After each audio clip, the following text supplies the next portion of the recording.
Good morning, Standard 12 students. Hope you all are safe and fine. Watching my videos. Do watch the videos and learn the lessons simultaneously. And do answer the question answers also.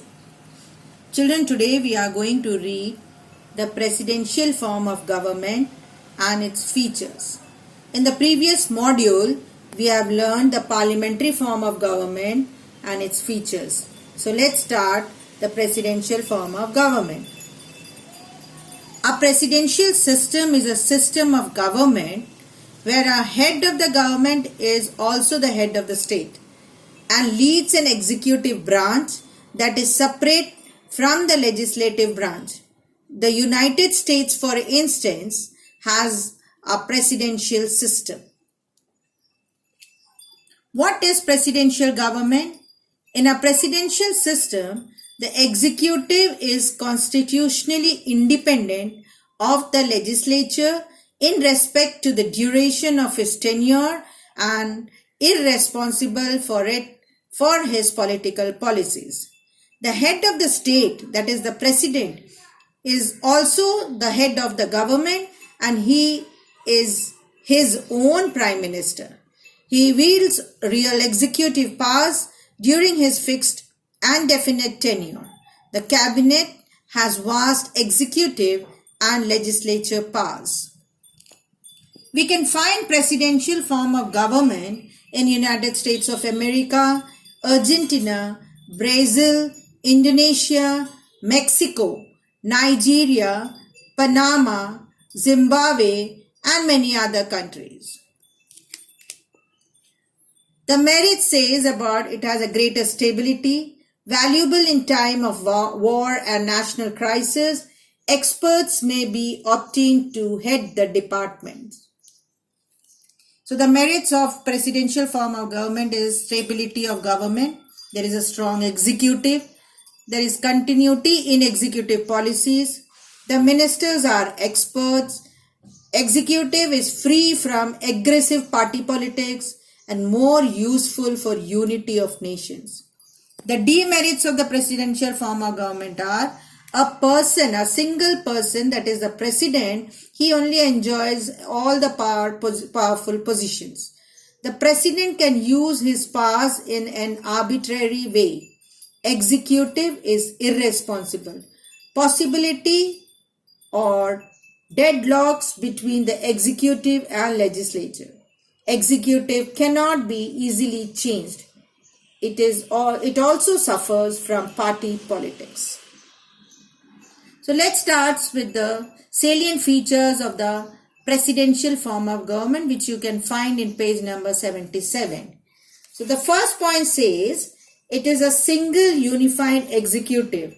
That is, there is no difference between the nominal executive and the real executive.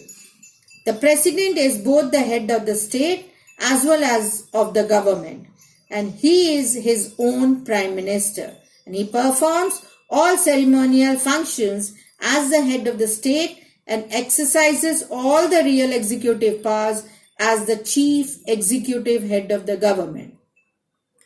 Separation of powers between the legislature and executive. In a presidential form of government, the executive is independent of the legislature. The executive heads of various government departments are not and they cannot become or remain members of the legislature. Next very important point is the fixed tenure of the executive and legislature.